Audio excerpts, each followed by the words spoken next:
କହିବନି ଆଉ କହିବ ଯାହା ହବ ଆମେ ଆଉ ରିକ୍ସ ନେବୁନି ଆମ ପିଲା ଯାହା କରିବେ ମୋତେ ଆଉ କହିବନି। ତମେ କେତେ ପିଲା ଯାଉଛ? କେତେ ପିଲା? ଆମର ପିଲା ଅଛନ୍ତି 30 ପିଲା। 30 ପିଲା ଅଛନ୍ତି ହବ ସେଟା କମ୍ ପାଲା ବୋଲେ ଭଲ। ଫାଷ୍ଟ ଇୟରରେ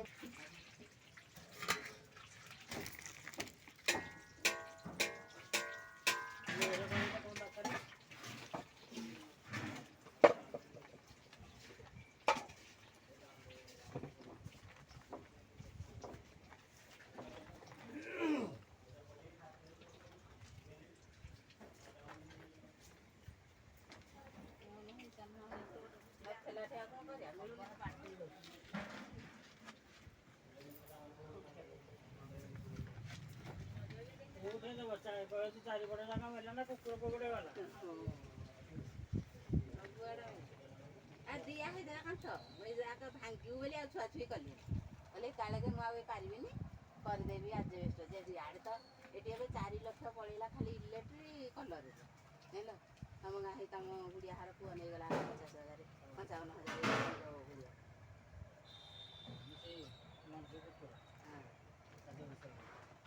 ଆଉ ଏଥିରେ ଇଲେକ୍ଟ୍ରି ଜିନିଷ କାଳିଆ କଲେ ଯେ ସିଏ ନେଇଗଲେ 25,000 ନା 30,000 ତାଙ୍କ ମଜୁରୀ ଆହୁରି ଆଇଲା ଲକ୍ଷେ କେତେ 1,000 ଟଙ୍କାର ଜିନିଷ ଏଇ ନେଇକି ଏବେ ଲାଗିଲା ଦିନକୁ ରୋଷେଇ କରିବି ଏଠି ମିଠା ପାଟି କାମ ଆଣିଲା ଯେ ତାକୁ ମାଲିକ ଗଲା କାଲି ପରେ ଦରକାର କ'ଣ କରିବି ପାଟିରେ ତାକୁ ମୁଁ କରିଥିଲି 3,500 ରହୁଛି ତା ବାସନ ବହି କହିଲେ ମୋର ହେଲେ 9 ପିଲା 5 ପିଲା ମାଗିଯିବ 500 ମିଠା ଅଧିକା କରିଥିଲି ତା ଦେଖିଲେ ହେଇଯିବ ବି ଗଲା 5 ପିଲା କ'ଣ କଲେ କିଛି ଖାଇଲେନି ଖାଲି ଆସି ମିଠା ଗୁଡ଼ା ଖାଇଦେଲେ ଗଲେ କିଏ ମିଠା କରୁଛୁ ପିଲା ଖାଲି ମିଠା ଖାଇଲେ 500 ମିଠା ବି କରିଥିଲେ ଏକ୍ସଟ୍ରା 500 ମିଠା ବି ଗଲା ହେରି ସେ ପଇସା ମୋତେ 1,000 ଟଙ୍କା ଦେଲା କହିଲେ କ'ଣ ଆଜ୍ଞା 1,000 ଟଙ୍କା ଦେବ ମୂଲ୍ୟ କ'ଣ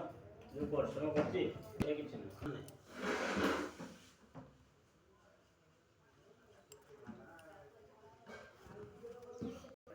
ରୁଟି ହଁ ତା ଭାଗ୍ୟ ଆଉ କ'ଣ କରିବା।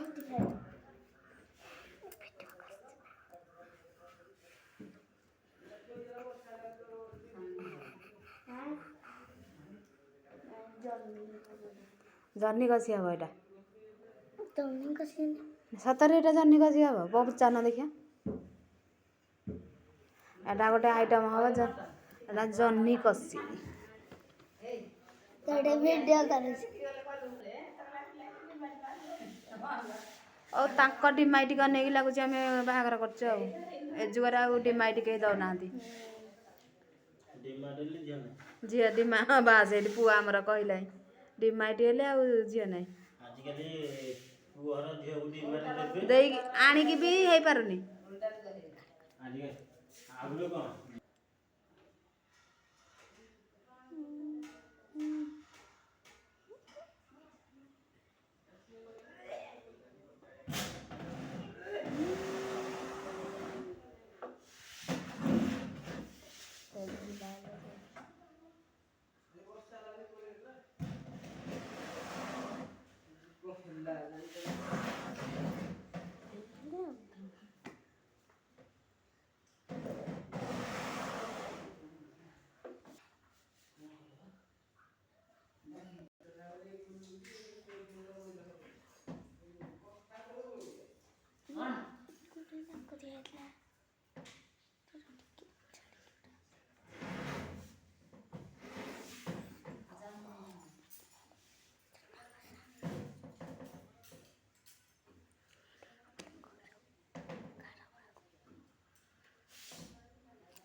जन्नी का साग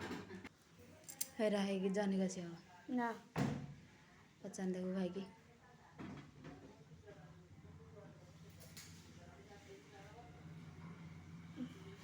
एक कुत्ते पकड़ डिजाइन